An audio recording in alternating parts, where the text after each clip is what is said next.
Good.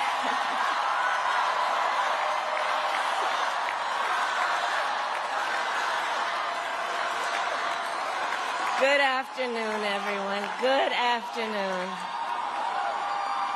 Good afternoon. Good afternoon. Thank you all. Thank you, thank you. Thank you, thank you. So let me say, and I love you back, and I love you back. So let me say, my heart is full today.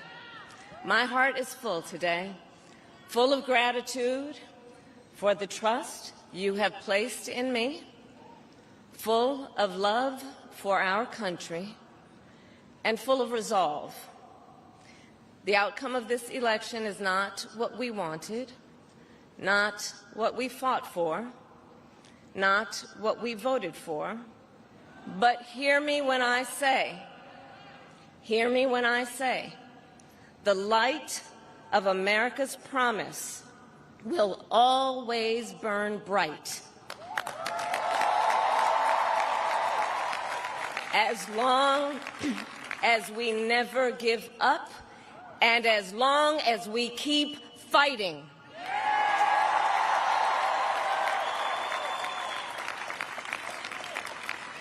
To my beloved Doug and our family, I love you so very much. To President Biden and Dr. Biden, thank you for your faith and support.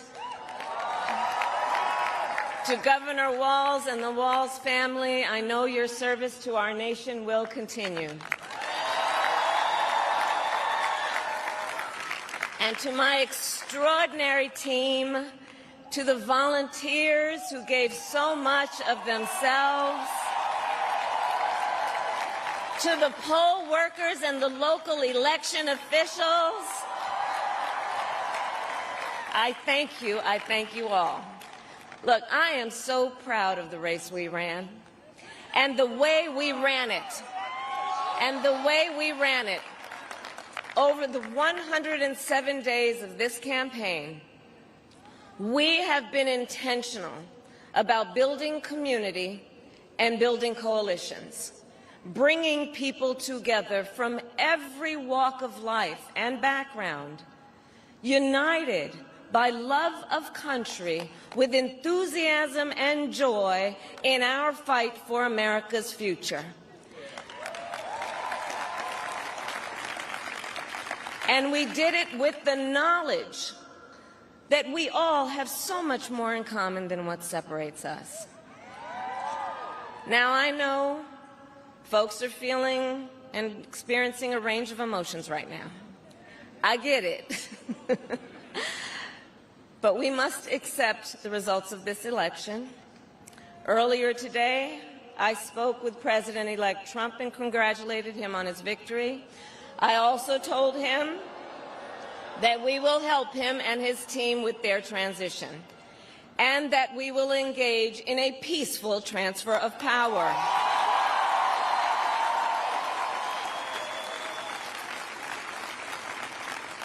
A fundamental principle of American democracy is that when we lose an election, we accept the results.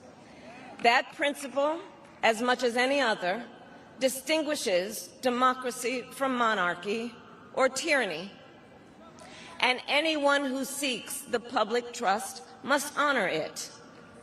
At the same time, in our nation, we owe loyalty not to a president or a party, but to the Constitution of the United States.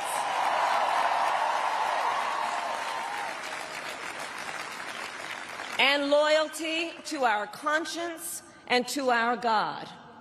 My allegiance to all three is why I am here to say, while I concede this election, I do not concede the fight that fueled this campaign.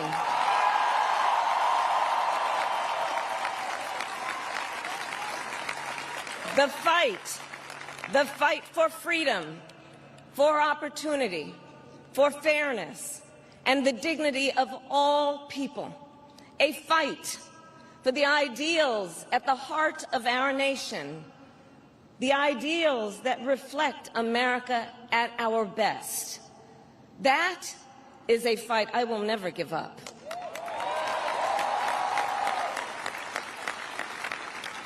I will never give up the fight for a future where Americans can pursue their dreams, ambitions, and aspirations, where the women of America have the freedom to make decisions about their own body and not have their government telling them what to do. We will never give up the fight to protect our schools and our streets from gun violence.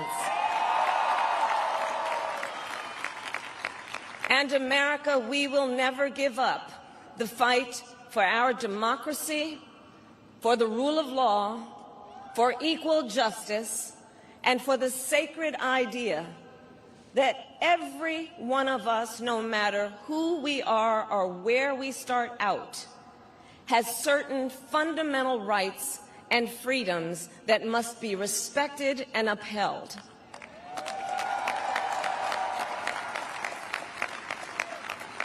And we will continue to wage this fight in the voting booth, in the courts, and in the public square. And we will also wage it in quieter ways, in how we live our lives, by treating one another with kindness and respect, by looking in the face of a stranger and seeing a neighbor, by always using our strength to lift people up, to fight for the dignity that all people deserve. The fight for our freedom will take hard work, but like I always say, we like hard work. Hard work is good work. Hard work can be joyful work. And the fight for our country is always worth it. It is always worth it.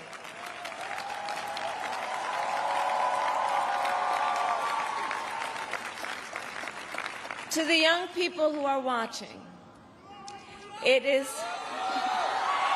I love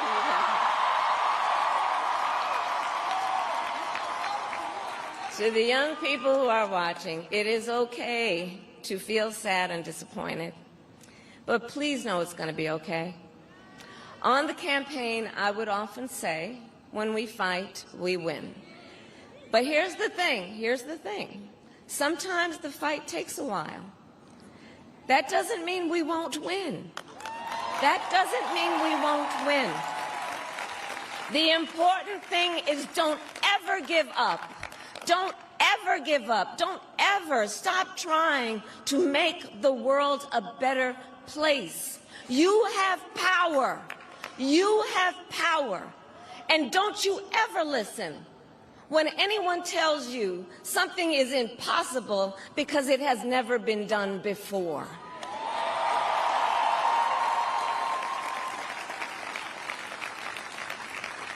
You have the capacity to do extraordinary good in the world. And so to everyone who is watching, do not despair. This is not a time to throw up our hands. This is a time to roll up our sleeves.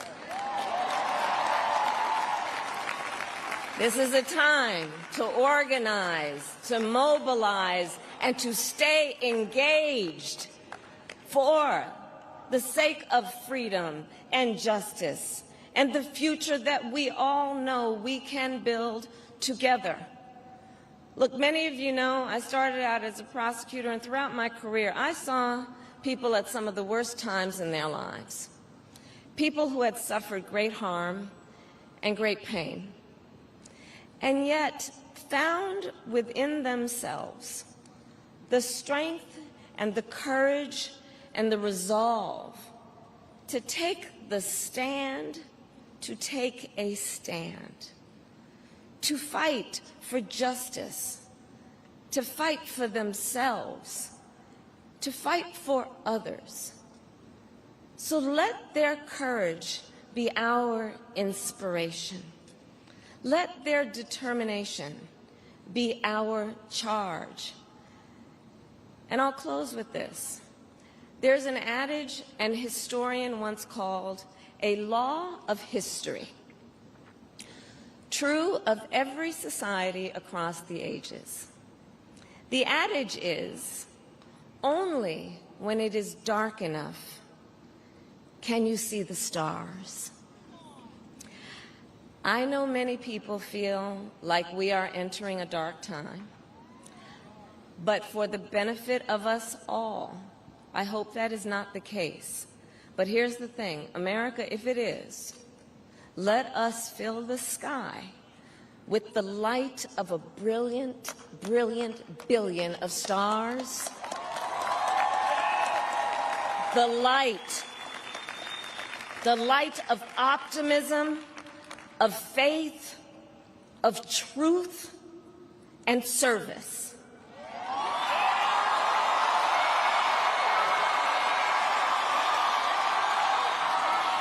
HU. And may that work guide us, even in the face of setbacks, toward the extraordinary promise of the United States of America. I thank you all. May God bless you, and may God bless the United States of America. I thank you all.